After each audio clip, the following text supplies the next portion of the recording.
नमस्कार, आप देख रहे हैं समाचार आपके साथ मैं हूं पराक्रम सिंह शेखावत। बताएंगे इस वक्त की महत्वपूर्ण खबरें। शुरुआत करेंगे सुर्खियों के साथ। लोकसभा में संविधान पर बहस के दौरान सत्ता पक्ष और विपक्ष में जमकर हुई तकरार। राजनाथ सिंह ने कहा कांग्रेस ने संविधान को अपने राजनीतिक हित साधने का बनाया माध्यम। विपक्ष ने सरकार पर लगाया आरक्षण कमजोर करने का आरोप।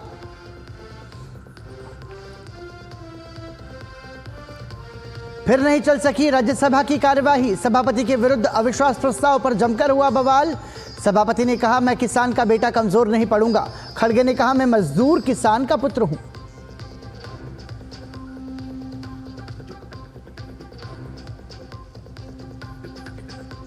प्रधानमंत्री नरेंद्र मोदी ने प्रयागराज में संगम पर पूजा के साथ ही महाकुंभ के विकास कार्यों का लिया जायजा।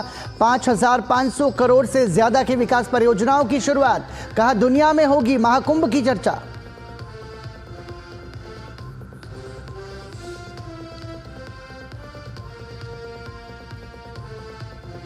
फ्रांस के नए प्रधानमंत्री बने फ्रैंकोइस बायरू। राष्ट्रपति इमैनुअल मैक्रों ने की घोषणा। अविश्वास प्रस्ताव में हार के बाद गिर गई थी मिशेल बार्नियर की सरकार।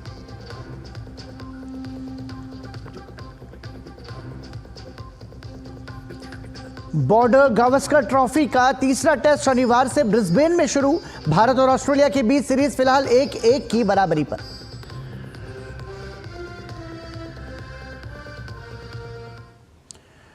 और सुर्खियों के बाद समाचार की शुरुआत करते हैं। सबसे पहले संसद से जुड़ी हुई खबरें। आज लोकसभा में संविधान पर चर्चा हुई तो जमकर तकरार देखने को मिली। सरकार और विपक्ष की ओर से संविधान पर अपने अपने तीर छोड़े गए तो दोनों ओर से एक दूसरे पर शब्द बाणों की बौछार भी हुई। चर्चा की शुरुआत राजनाथ सिंह ने की तो कई मुद्दों पर कांग्रेस को जमकर घेरा तो विपक्ष की ओर से प्रियंका गांधी का पहला संसदीय भाषण भी हुआ। चर्चा के दौरान दोनों ओर से हुई टिप्पणियों की वजह से सदन में कुछ देर के लिए स्थगित सदन को करना पड़ा। लोकसभा में संविधान पर हुई चर्चा। पक्ष विपक्ष में खूब चले तीर। सरकार और बीजेपी ने कांग्रेस पर बोला हमला। विपक्ष ने सत्ता पक्ष पर साधा निशाना। संविधान को अंगीकार होने के 75 साल होने के मौके पर संसद में हो रही विशेष चर्चा की शुरुआत लोकसभा से हुई। लोकसभा में रक्षा मंत्री राजनाथ सिंह ने चर्चा की शुरुआत की और विस्तार से बताया कि कैसे मोदी सरकार ने हमेशा संविधान को मजबूत करने का काम किया है। नारी वंदन कानून से लेकर कश्मीर में अनुच्छेद 370 हटाने का फैसला हो, ओबीसी आयोग को संवैधानिक दर्जा देना हो या फिर सभी गरीबों को आवास और मुफ्त इलाज की सुविधा, मोदी सरकार ने संविधान की मूल भावना को आगे बढ़ाया है। रक्षा मंत्री राजनाथ सिंह ने कांग्रेस पर संविधान की भावना का निरादर करने का आरोप लगाया। विपक्ष के कई नेता संविधान की प्रति अपनी जेब में रखकर घूमते हैं। असल में उन्होंने बचपन से ही यही सीखा है। उन्होंने पीढ़ियों से अपने परिवार में संविधान को जेब में ही रखे थे। लेकिन अध्यक्ष महोदय, भारतीय जनता पार्टी संविधान को सिर माथे पर लगाती है। रक्षा मंत्री ने कांग्रेस की केंद्र सरकारों और राज्यों की चुनी हुई सरकारों की बर्खास्तगी, पार्टी हित और विरोधी को नुकसान पहुंचाने के उद्देश्य से किए गए संविधान संशोधनों, शाहबानो प्रकरण में सुप्रीम कोर्ट के आदेश को बदलने के लिए कांग्रेस सरकार के फैसले सहित तमाम उदाहरण सामने रखे जब कांग्रेस ने संविधान की भावना के खिलाफ काम किया। राजनाथ सिंह ने कहा कि एक पार्टी विशेष द्वारा संविधान निर्माण के कार्य को हाईजैक करने की कोशिश की गई। कांग्रेस से कभी संविधान न संवैधानिक मूल्यों और न संवैधानिक संस्थाओं का सम्मान किया है। लोकसभा में चर्चा के दौरान कांग्रेस सांसद प्रियंका गांधी ने सत्ता पक्ष को घेरने का प्रयास किया तो सपा अध्यक्ष अखिलेश यादव ने सत्ता पक्ष पर सवाल उठाए। हमारा संविधान एक सुरक्षा कवच है, एक ऐसा सुरक्षा कवच है जो देशवासियों को सुरक्षित रखता है, न्याय का कवच है, एकता का कवच है और अभिव्यक्ति की आजादी का कवच है। जाति जनगणना जातियों के बीच दूरियां कम करेगा और तमाम हमारे ऐसे समाज के लोग जिनको न्याय नहीं मिला, जिनको अधिकार नहीं मिला है, अध्यक्ष महोदय, कम से कम जाति जनगणना के बाद उन्हें अधिकार और सम्मान दिलाने का काम भी हो सकेगा।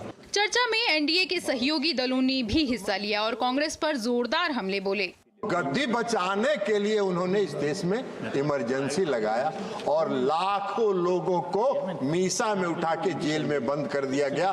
पूरे देश में कोई छोटा से लेकर बड़ा विरोधी दल का नेता नहीं था जो सड़कों पर घूम सकता था। संविधान की बात कर रहे हैं।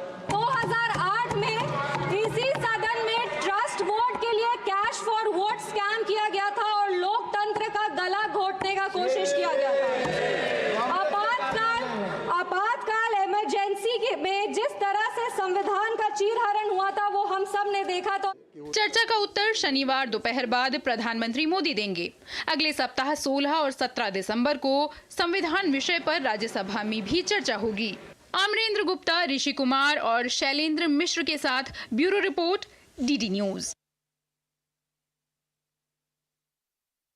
गांधी और अखिलेश यादव द्वारा किसानों का मुद्दा उठाने पर आरएलडी सांसद चंदन चौहान ने कहा कि मोदी सरकार हमेशा किसानों के हितों के लिए काम करती है। आरएलडी से सांसद चंदन चौहान जी हमारे साथ मौजूद हैं। चंदन जी, आज सदन में संविधान पर चर्चा हुई जिसमें अगर प्रियंका गांधी की बात की जाए तो उन्होंने भी किसानों का मुद्दा उठाया, अखिलेश यादव ने भी किसानों का मुद्दा उठाया। आपको लगता है कि सरकार को विपक्ष लगातार किसानों के मुद्दे पर घेर रही है? देखिए, देश की आत्मा अगर कहीं बसती है तो ग्रामीण क्षेत्र में और किसानों के खेत में। तो ऐसा कोई हो, चाहे पक्ष हो चाहे विपक्ष हो, अच्छी बात है, किसानों की बात करते हैं। हम चौधरी चरण सिंह जी की नीतियों का आगे बढ़ाने का काम करते हैं और आपके चैनल के माध्यम से जिम्मेदारी से बताते हैं कि प्रत्येक हित को देखते हुए आज नरेंद्र मोदी जी के नेतृत्व में जो सरकार एनडीए की चल रही है, किसानों के हर हित के लिए हमेशा तत्पर तैयार रहती है। आप पश्चिमी उत्तर प्रदेश से आते हैं। पश्चिमी उत्तर प्रदेश की बात की जाए, संभल में मस्जिद का मामला, फिर उसके बाद बदायूं में मस्जिद का मामला, और आज अखिलेश यादव ने ये सरकार पे ये आरोप लगा दिया कि मुसलमानों के धार्मिक स्थलों पर कब्जा किया जा रहा है। देखिए, मेरे ख्याल से सुप्रीम कोर्ट का इसमें निर्णय आ चुका है। इस पर कोई टिप्पणी करने की मैं अपने आप को इस योग्य नहीं मानता कि मैं कोई टिप्पणी करूँ जहाँ कोर्ट ने संज्ञान खुद ले लिया हो।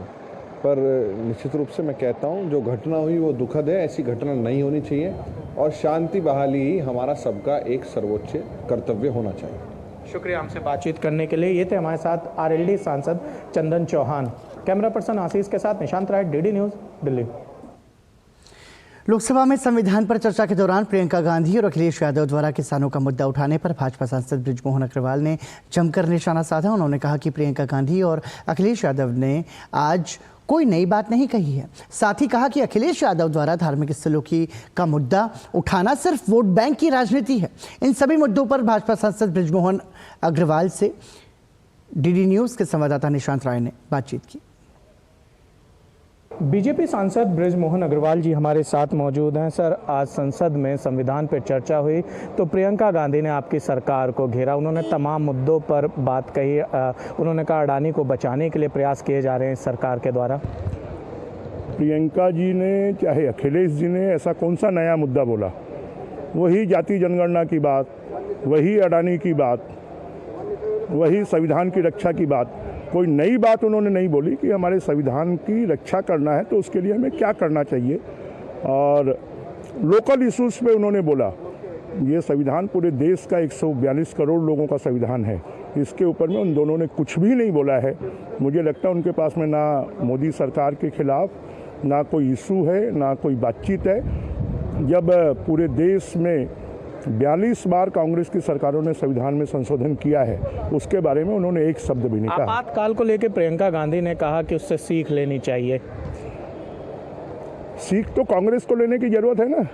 कांग्रेस तो उसके बाद भी उसकी नरसिम्हा राव जी की सरकार ने कितनी सरकारों को भंग किया, इंदिरा जी की सरकार ने कितनी सरकारों को भंग किया। सीख तो कांग्रेस को लेने की जरूरत है और पूरे देश के लोगों ने तो सीख ले ली है कि लगातार मोदी जी को 3 बार प्रधानमंत्री बनाया है। आखिरी सवाल, अखिलेश यादव ने आज कहा कि मुसलमानों के धार्मिक स्थलों पे कब्जे किए जा रहे हैं जबकि सारे मामले इस समय कोर्ट में चल रहे हैं। देखिए, अखिलेश जी सिर्फ वोट की राजनीति करते हैं, वो देश की राजनीति नहीं करते हैं। वो संसद में पहुंच गए हैं, अब उनको देश के बारे में बातचीत करना चाहिए। बहुसंख्यक समाज का अपमान कर खाली अल्पसंख्यकों को अधिकार दिलाने की बात करना, ये देश का अपमान है। शुक्रिया हमसे बातचीत करने के लिए। तो ये थे हमारे साथ बीजेपी सांसद बृजमोहन अग्रवाल। कैमरा पर्सन आशीष के साथ निशांत राय, डीडी न्यूज़, दिल्ली। प्रधानमंत्री नरेंद्र मोदी आज प्रयागराज के दौरे पर थे, जहां उन्होंने 1 महीने बाद शुरू होने वाले महाकुंभ की तैयारियों का जायजा लिया तो हजारों करोड़ की विकास परियोजनाओं की शुरुआत भी की। प्रधानमंत्री मोदी ने सबसे पहले संगम तट पर कुंभ कलश पूजन किया तो संगम तट की आरती भी की। प्रधानमंत्री मोदी ने लेटे हुए हनुमान जी की पूजा अर्चना भी की। प्रधानमंत्री मोदी की प्रयागराज यात्रा में कैसे दिखी विरासत और विकास की तस्वीर, देखिए इस रिपोर्ट।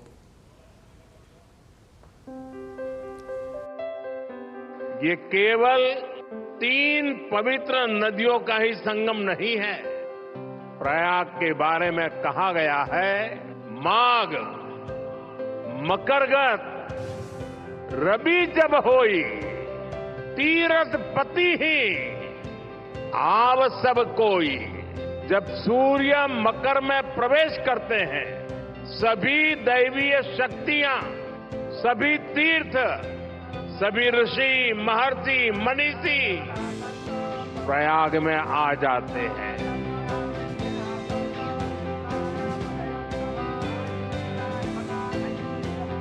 ये वो स्थान है जिसके प्रभाव के बिना पुराण पूरे नहीं होते, जहां धर्म, अर्थ, काम, मोक्ष चारों पदार्थ सुलभ है, वो प्रयाग है। महाकुंभ 2025 के भव्य आयोजन की सफलता को लेकर प्रधानमंत्री नरेंद्र मोदी ने संगम तट पर पहुंचकर आशीर्वाद मांगा। उन्होंने कुंभ कलश का पूजन किया। नए घाट, सरस्वती कूप का रीडेवलपमेंट, अक्षय वट कॉरिडोर, लेटे हनुमान का कॉरिडोर का प्रधानमंत्री ने लोकार्पण और उद्घाटन किया। कुंभ और धार्मिक यात्राओं का इतना महत्व होने के बावजूद पहले की सरकारों के समय इनके महात्म्य पर ध्यान नहीं दिया गया, लेकिन आज केंद्र और राज्य में भारत के प्रति आस्था, भारतीय संस्कृति को मान देने वाली सरकार है। इसलिए कुंभ में आने वाले श्रद्धालुओं के लिए सुविधाएं जुटाना डबल इंजन की सरकार अपना दायित्व समझती है। निषाद राज की पावन धरती श्रृंगवेरपुर से लेकर त्रिवेणी तक कुल 5500 करोड़ रुपए के पुनर्विकास और नए इंफ्रा का निर्माण एक बड़ा प्रयास है श्रद्धालुओं की सुविधा की दिशा में। प्रधानमंत्री ने सभी का लोकार्पण और उद्घाटन किया। साथ ही स्वच्छ और निर्मल गंगा के लिए नदी की ओर जाने वाले छोटे नालों को रोकने, टैप करने, मोड़ने और उपचारित करने की परियोजनाएं भी विशेष तौर पर शामिल रही। प्रधानमंत्री ने कहा कि राष्ट्र की चिंतन धारा की निरंतरता को बनाए रखने के लिए महाकुंभ का महात्म्य सदियों से ही रहा है। राजा महाराजाओं का दौर हो या फिर सैकड़ों वर्षों की गुलामी का कालखंड, आस्था का ये प्रवाह कभी नहीं रुका। इसकी एक बड़ी वजह यह रही है कि कुंभ का कारक कोई बाह्य शक्ति नहीं है। किसी बाहरी व्यवस्था के बजाय कुंभ मनुष्य के अंतर मन की चेतना का नाम है। यहां जातियों का भेद खत्म हो जाता है, संप्रदायों का टकराव मिट जाता है। और इसलिए मैं फिर एक बार कहता हूं, ये महाकुंभ एकता का महायज्ञ है। महाकुंभ 2025 की तैयारियों को लेकर प्रधानमंत्री ने कहा कि प्रयागराज कुंभ तकनीक और संस्कृति का अद्भुत समागम होगा। उन्होंने भव्य आयोजन के लिए अग्रिम बधाई दी। प्रधानमंत्री ने विशेष तौर पर सफाई कर्मियों की सेवा की सराहना की। प्रयागराज से अजय और अश्वनी मिश्र के साथ ब्यूरो रिपोर्ट, डीडी न्यूज। पुर्तगाल के विदेश मंत्री पाउलो रेंजेल 12 से 15 दिसंबर तक भारत की यात्रा पर हैं। इसी क्रम में विदेश मंत्रालय ने पाउलो रेंजेल का स्वागत किया। ये उनकी भारत की पहली आधिकारिक यात्रा है और ये दोनों देशों के बहुआयामी संबंधों को मजबूत करेगी। अपनी इस 4 दिवसीय यात्रा के दौरान उन्होंने अपने समकक्ष भारत के विदेश मंत्री डॉक्टर एस जयशंकर से नई दिल्ली की ताज पैलेस होटल में मुलाकात की। विदेश मंत्री एस जयशंकर ने सोशल मीडिया प्लेटफॉर्म एक्स पर जानकारी साझा करते हुए लिखा कि मुलाकात के दौरान स्वच्छ ऊर्जा, प्रौद्योगिकी, डिजिटल गतिशीलता, विरासत और पश्चिम एशिया, यूक्रेन और इंडो पैसिफिक जैसे बिंदुओं पर भी चर्चा हुई।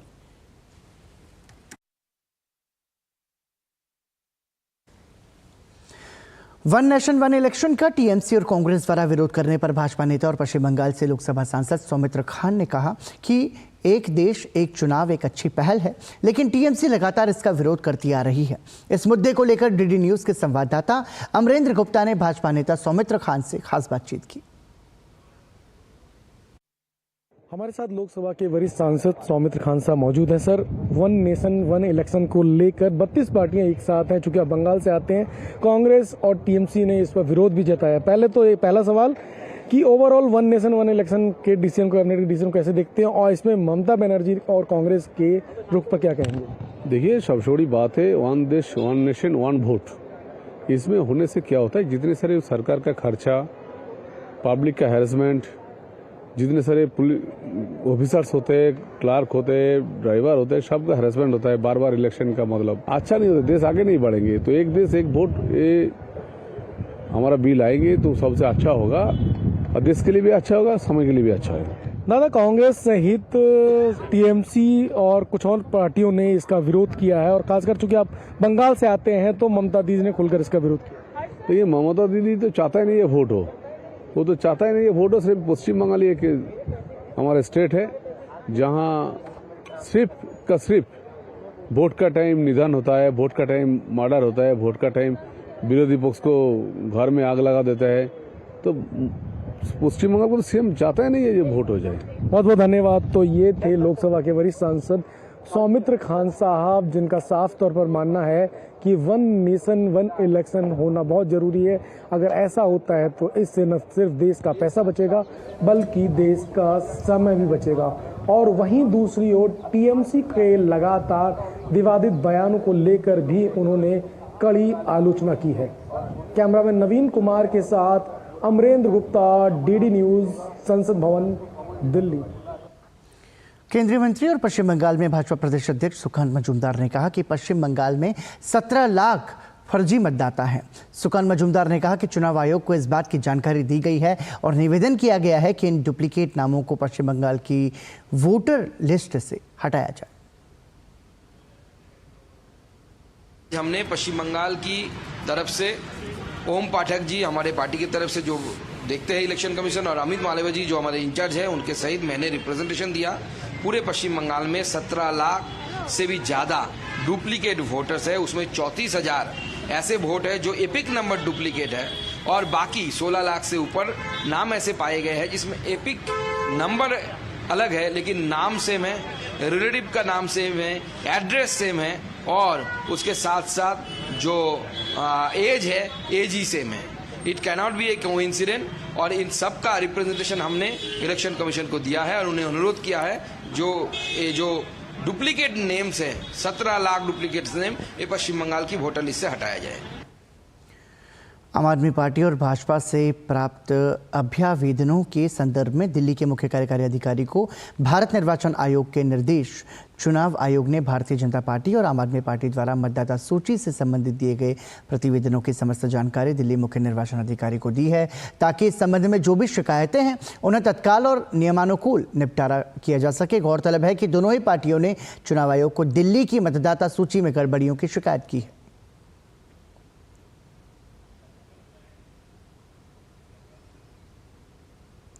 अरविंद केजरीवाल द्वारा खुद को जादूगर बताए जाने पर भाजपा नेता मनोज तिवारी ने चुटकी ली है। मनोज तिवारी ने कहा कि अरविंद केजरीवाल जादूगर नहीं बाजीगर हैं और अभी तक दिल्ली की जनता से झूठे वादे करके उनको बेवकूफ बना रहे हैं। उन्होंने कहा कि इस विधानसभा चुनाव में दिल्ली की जनता आम आदमी पार्टी और केजरीवाल को सबक सिखाएगी। आज अरविंद केजरीवाल लगभग 12 साल शासन करने के बाद 12 साल के बाद बोलते हैं कोई बात तो समझ लीजिए ये सब उनकी चुनावी बातें हैं, क्योंकि वो पहले भी चुनाव में बहुत कुछ बोले हैं। मैं दिल्ली का बेटा बताते थे, बुजुर्गों का पेंशन बंद हो गया। वो हर बार जमुना जी को साफ करने की बात करते हैं, वह भी पूरा नहीं हुआ। हर बार पॉल्यूशन ठीक करने की बात करते हैं। अरविंद केजरीवाल सिर्फ वो एक मुंह से कह देने में विश्वास रखते हैं, करने में। भाजपा नेता मनोज तिवारी ने कहा कि अखिलेश यादव संविधान से भटके हुए हैं। इस दौरान उन्होंने अखिलेश यादव पर तुष्टीकरण की राजनीति करने का आरोप भी लगाया। अखिलेश जी बहुत संविधान की बातों से भटके हुए दिखे, वैसे वो संविधान से भी भटके हुए हैं। एक बात उनकी हमें बहुत आपत्तिजनक लगी है, जिसमें वो कहते हैं कि मस्जिदों के नीचे दबे हुए मंदिरों को न ढूंढा जाए। अब बताओ ये कहां से न्याय की बात हो सकती है? आपका कहना है कि जिसने अपराध कर दिया अब उसकी छानबीन न किया जाए, तो ये सरासर तुष्टीकरण की बात है। मुझे लगता है कि जहां भी विवाद होना चाहिए उसका होना चाहिए निदान, और निदान की सारी व्यवस्था करता है संविधान। हरियाणा से भाजपा की उम्मीदवार रेखा शर्मा शुक्रवार को राज्यसभा के लिए निर्विरोध चुन ली गई। उन्हें रिटर्निंग ऑफिसर अशोक कुमार मीणा ने जीत का सर्टिफिकेट सौंपा। 4 राज्यों से राज्यसभा की 6 सीटें बीच में ही खाली होने के बाद उनके लिए उपचुनाव कराए जा रहे हैं। शुक्रवार को नामांकन वापस लेने का आखिरी दिन था। हरियाणा से किसी अन्य पार्टी से किसी भी उम्मीदवार का कोई नामांकन नहीं आने पर रेखा शर्मा को निर्विरोध विजेता घोषित कर दिया गया। वो हरियाणा में भाजपा नेता कृष्णलाल पंवार के विधानसभा चुनाव जीतने के बाद उनके इस्तीफे से खाली हुई सीट पर इकलौती उम्मीदवार थी। उनका कार्यकाल 1 अगस्त 2028 तक रहेगा। केंद्र सरकार द्वारा चलाई जा रही विभिन्न जन कल्याणकारी योजनाओं से देश भर के लोगों को लाभ मिल रहा है। इसी कड़ी में केंद्र की योजना जल जीवन मिशन की मदद से आसानी से जल की उपलब्धता हो रही है। जल जीवन मिशन ग्रामीण भारत में एक सकारात्मक क्रांति का प्रतीक बन गया है। प्रधानमंत्री नरेंद्र मोदी ने सोशल मीडिया प्लेटफॉर्म एक्स पर इस योजना की प्रशंसा करते हुए लिखा, जल जीवन मिशन से ग्रामीण क्षेत्रों में महिलाओं के जीवन को बदलते हुए उन्हें आत्मनिर्भरता और सशक्तिकरण की नई दिशा दी है। स्वच्छ जल की उपलब्धता से महिलाएं अब कौशल विकास और आत्मनिर्भरता पर ध्यान दे सकती हैं।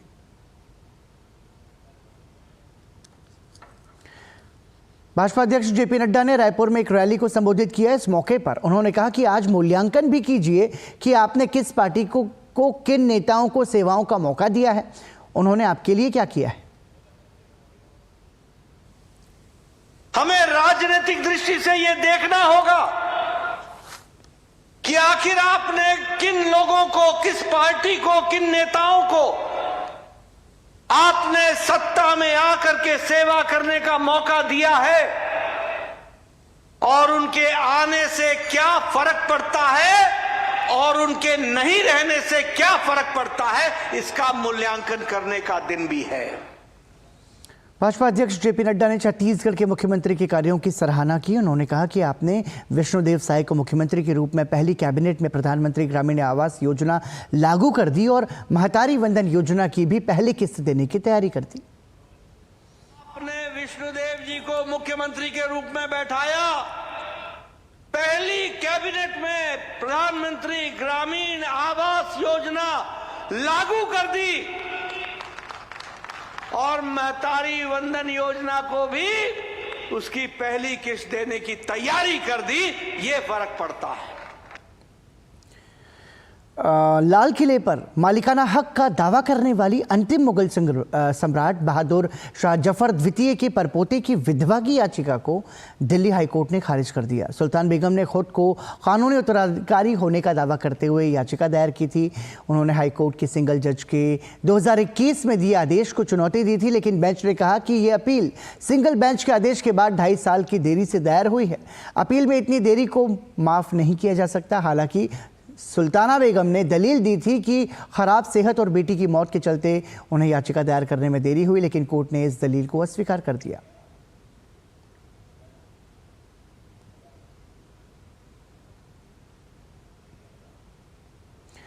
मथुरा के शाहपुर गांव के एक प्राचीन मंदिर के जमीन के अभिलेखों में हेरफेर करके मंदिर की जमीन को कब्रिस्तान के रूप में दर्ज कराने का मामला सामने आया। मंदिर के दस्तावेजों से छेड़छाड़ करने के बाद मंदिर का सिंहासन तोड़कर उस पर मजार बना दी गई थी। मामले की शिकायत दर्ज होने के बाद पुलिस ने जांच शुरू की।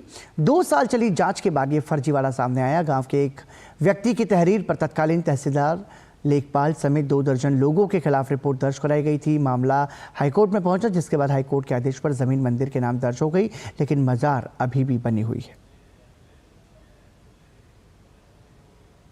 रायपुर में बिहारी जी का मंदिर था, उस पर मजार बना दी गई थी चुपके से। और अब ये प्रशासन से निवेदन करेंगे कि जिन लोगों के नाम एफआईआर हुई है उनको तुरंत अरेस्ट किया जाए। अगर प्रशासन यहाँ ध्यान नहीं देगा तो माननीय मुख्यमंत्री जी से हम टाइम लेंगे और इस विषय को मुख्यमंत्री लेवल पर उठाएंगे। और यहाँ मंदिर था, है और आगे भी रहेगा, यह निर्माण होगा। धर्मरक्षा संघ के राष्ट्रीय अध्यक्ष सौरभ गौड़ ने बताया कि समाजवादी पार्टी की सरकार और तत्कालीन ग्राम प्रधान रामवीर सिंह ने गांव के भोला पठान, सपा नेता नवाब खां, उप प्रधान खुर्शीद के साथ मिलकर कब्रिस्तान के लिए भूमि का प्रस्ताव दिया। फिर मुस्लिम पक्ष के लोगों के बलपूर्वक बिहारी जी का सिंहासन तोड़कर यहाँ मजार बना दी गई। हाई कोर्ट ने हमारे पक्ष में फैसला दिया और अंततः जो षड्यंत्र उस समय भोला पठान ने वहाँ के जो तहसीलदार और लोगों के साथ मिलकर बनाया था, उस षड्यंत्र का पर्दाफाश हुआ और हाई कोर्ट के आदेश से वो जगह पुनः बांके बिहारी मंदिर के नाम कर दी गई है। मगर आज भी वो अवैध मजार वहाँ पर मौजूद है और हमारे कार्यकर्ताओं ने बीच में दोबारा से प्रयास किया उस अवैध मजार को वहाँ से तोड़ने का, हटाने का, मगर सरकार और प्रशासन उस मजार का पुनर्निर्माण उन्होंने दोबारा से करा दिया। धर्मरक्षा संघ के राष्ट्रीय संयोजक आचार्य बद्रीश महाराज ने बताया कि इस भूमि का खसरा नंबर 108/4 और 108/5 था। बाद में तहसीलदार लेखपाल, राजस्व निरीक्षक शाहपुर के साथ साठगांठ करके प्रस्ताव में खसरा नंबर 108 को बदलकर 1081 कर दिया गया। कि जो 108 खसरा में बांके बिहारी जी मंदिर था, उसको इन्होंने अंग्रेजी में एक बिल्कुल सादा एक डंडी बना दो, एक बन जाता है, तो उसको 1081 कर दिया उन्होंने। इस मामले को कोर्ट में ले जाया गया। वहाँ पर न्यायालय ने फिर स्वीकार कर लिया कि ये कूट दस्तावेज करके ये गलत काम हुआ है और आदेश भी हो गया है, उस पर नाम दर्ज भी हो गया है बिहारी जी का, लेकिन फिर भी अभी तक मजार वहीं के वहीं बनी हुई है। और कांग्रेस सांसद राहुल गांधी को 10 जनवरी एसीजेएम तृतीय कोर्ट ने तलब किया है। राहुल गांधी को वीर सावरकर पर आपत्तिजनक टिप्पणी करने के मामले में कोर्ट ने ट्रायल के लिए बतौर अभियुक्त तलब किया है। बताया जा रहा है कि कोर्ट ने राहुल गांधी को 2 समूहों के बीच सद्भाव बिगाड़ने का आरोपी माना है। वकील नृपेंद्र पांडे की ओर से कोर्ट में परिवाद दाखिल किया गया था। वकील नृपेंद्र पांडे ने बताया कि राहुल गांधी ने महाराष्ट्र के अकोला में वीर सावरकर को लेकर आपत्तिजनक टिप्पणी की थी। प्रवर्तन निदेशालय की टीम ने महादेव सट्टा ऐप केस में धन शोधन निवारण अधिनियम 2002 के तहत कोलकाता में तलाशी अभियान चलाया। तलाशी अभियान के दौरान 130 करोड़ रुपए से अधिक के प्रतिभूति, बॉन्ड, डीमैट खाते फ्रीज कर दिए गए। इस कार्रवाई के बाद अब तक ईडी ने कुल 2426 करोड़ से अधिक की संपत्ति जब्त की है। राष्ट्रीय जांच एजेंसी एनआईए ने झारखंड और पड़ोसी राज्यों में आतंकी गिरोह people's liberation front of India के सदस्यों के खिलाफ आरोप पत्र दाखिल किए। एनआईए की विशेष अदालत द्वारा दायर चार्जशीट में झारखंड के खूंटी जिले के रहने वाले नीलांबर गोप और शिव कुमार साहू के नाम शामिल हैं। चार्जशीट में बताया गया है कि आरोपी झारखंड, बिहार, छत्तीसगढ़ और उड़ीसा में विभिन्न कोयला व्यापारियों, ट्रांसपोर्टरों, रेलवे ठेकेदारों, व्यापारियों से जबरन वसूली के माध्यम से आतंकवादी संगठन की मजबूती के लिए धन जुटाने का काम करते थे। आरोपियों ने आतंक पैदा करने के लिए हत्या, आगजनी और हिंसक हमलों सहित विभिन्न आतंकवादी गतिविधियों को अंजाम देने की साजिश रची थी। नागरिक उड्डयन मंत्री राममोहन नायडू के जुरापू ने नेताजी सुभाष चंद्र बोस अंतर्राष्ट्रीय हवाई अड्डे कोलकाता के शताब्दी समारोह लोगो का अनावरण किया। यह भारतीय विमानन इतिहास में एक महत्वपूर्ण मील का पत्थर है, क्योंकि नेताजी सुभाष चंद्र बोस अंतर्राष्ट्रीय हवाई अड्डा कोलकाता अपनी सेवा के 100 वर्ष पूरे होने का जश्न मना रहा है।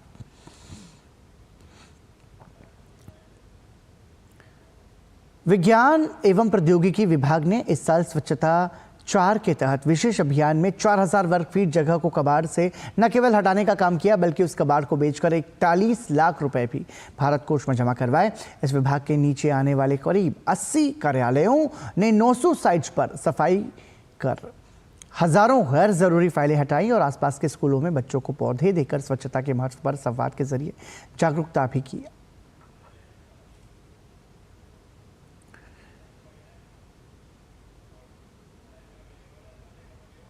सब मिलकर 80 ऑर्गेनाइजेशंस ने 894 साइट्स, विभिन्न साइट्स में ये स्वच्छता कैंपेन कंडक्ट किया। उसमें हमने बहुत सारे फाइल्स को, जिसमें 3948 physical files and 850 E files हमने रिव्यू किया। Out of that around 2000 files हमने वीड आउट कर दिया। हमने बहुत सारे जगह खाली करवाया, वो अराउंड 4000 स्क्वायर फीट का जगह खाली करवाया। और जो पुराना अनसर्विसेबल टूटा फूटा फर्नीचर और इक्विपमेंट्स थे, उसको सेल करके हम 41,53,000 का रेवेन्यू जनरेट किया। ये वाला रेवेन्यू हमने भारत कोष में वापस जमा किया। इसके द्वारा हमने हमारा जगह भी साफ सफाई करवा दिया, उसके अलावा गवर्नमेंट को पैसा भी जमा करवाया। केंद्रीय मंत्री अश्विनी वैष्णव ने तेलंगाना में पुष्पा 2 के अभिनेता अल्लू अर्जुन को गिरफ्तार किए जाने पर राज्य सरकार पर निशाना साधा है। उन्होंने सोशल मीडिया प्लेटफॉर्म एक्स पर लिखा कि कांग्रेस के मन में रचनात्मक उद्योग के प्रति कोई सम्मान नहीं है और अल्लू अर्जुन की गिरफ्तारी ने इसे फिर से साबित कर दिया है। संध्या थिएटर में हुई दुर्घटना राज्य और स्थानीय प्रशासन की खराब व्यवस्था का स्पष्ट मामला था। अब उस दोष से बचने के लिए वो इस तरह के प्रचार हथकंडे अपना रहे हैं। तेलंगाना सरकार को फिल्मी हस्तियों पर लगातार हमले करने के बजाय प्रभावित लोगों की सहायता करनी चाहिए और उस दिन व्यवस्था करने वालों को दंडित करना चाहिए। ये देखना भी दुखद है कि कांग्रेस के वहां सत्ता में रहने के 1 साल के दौरान ये एक आदर्श बन गया है।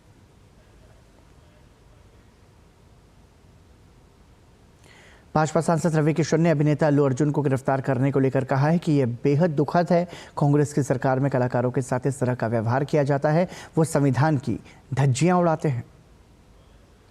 सांसद रवि किशन जी हमारे साथ मौजूद हैं। रवि जी, आज अल्लू अर्जुन की गिरफ्तारी हुई है, क्या कहेंगे इस पर? बहुत दुखद दिन, काला दिन है एक्ट ऑफ फर्टिनिटी के लिए।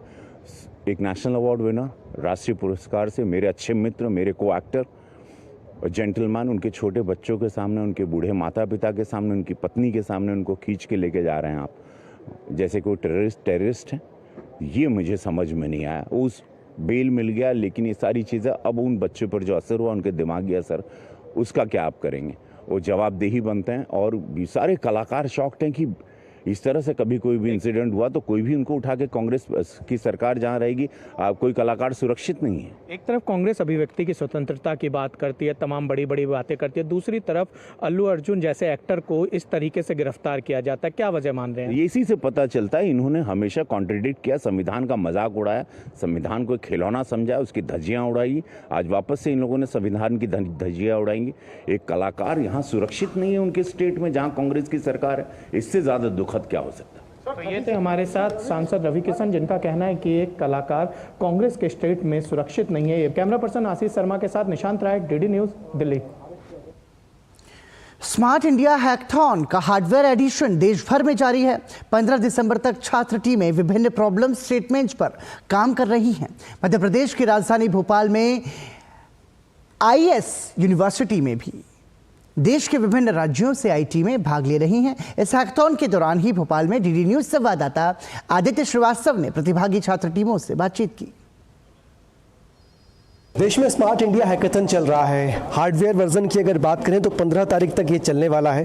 5 दिन इसको चलना है और मेरे पीछे आप देखिए भोपाल में इस वक्त हम मौजूद हैं और स्मार्ट इंडिया हैकाथन में जो प्रॉब्लम स्टेटमेंट्स तमाम छात्रों को दिए गए हैं वो टीमें जो हैं उस पर काम कर रही हैं, लगातार काम कर रही हैं, बिना रुके काम कर रही हैं और कई सारे भारत सरकार के मंत्रालय, उपक्रम, राज्य की समस्याएँ, स्थानीय स्तर पर होने वाली जो समस्याएँ होती हैं उनका क्या समाधान है अलग अलग विषयों को लेकर, चाहे वो कृषि हो, चाहे वो फिशरीज हो, ऐसे तमाम विषय जो हैं वो यहाँ पर लोगों को दिए गए हैं। कहाँ से आए हैं आप?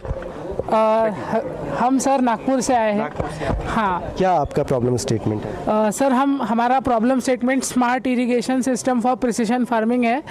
हमें पता है कि भारत किसानों का देश है, भारत गाँव का देश है, और ऐसे में किसान के लिए कुछ जैसे जैसे टेक्नोलॉजी एडवांस हो रही है तो किसान के लिए भी वो एडवांस होनी चाहिए, सिर्फ किसी शहरी आदमी के लिए नहीं। तो इसी उद्देश्य के साथ हमने ये प्रॉब्लम स्टेटमेंट चूज़ किया।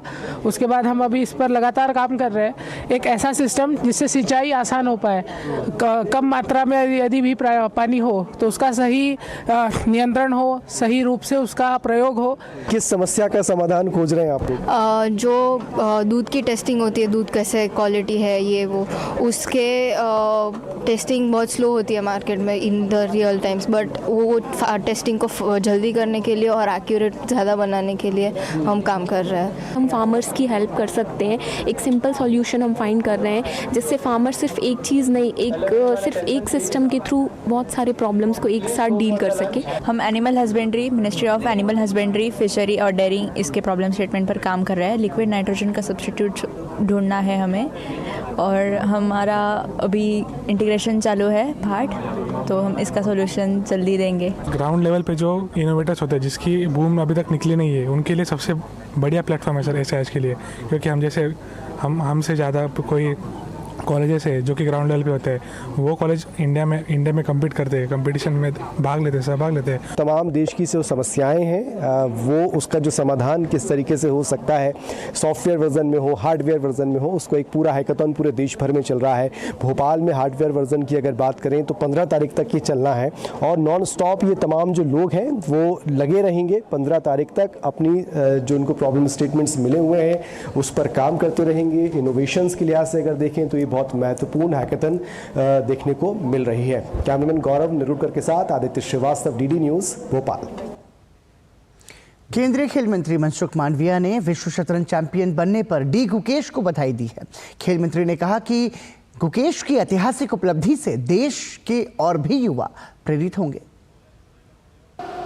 गुकेश ने वर्ल्ड चेस चैंपियनशिप 18 वर्ष की कम आयु में जीत के बहुत बड़ी सिद्धि हासिल करी है, अपना स्वयं का और देश का गौरव बढ़ाया है। मैं गुकेश को हार्दिक शुभेच्छाएं देता हूं, और उसमें से प्रेरणा लेके हमारे देश के यंग एथलीट आगे बढ़े और प्रगति के रास्ते पे अपने के लिए भी सफलता को हासिल करें, ऐसी अपेक्षा है। डी गुकेश के विश्व शतरंज चैंपियन बनने पर चेन्नई स्थित उनके विद्यालय में जश्न का माहौल देखने को मिला। विद्यालय से जुड़े सभी लोगों को बेहद खुशी है कि उनके विद्यालय का छात्र दुनिया का सबसे युवा विश्व शतरंज विजेता बना है।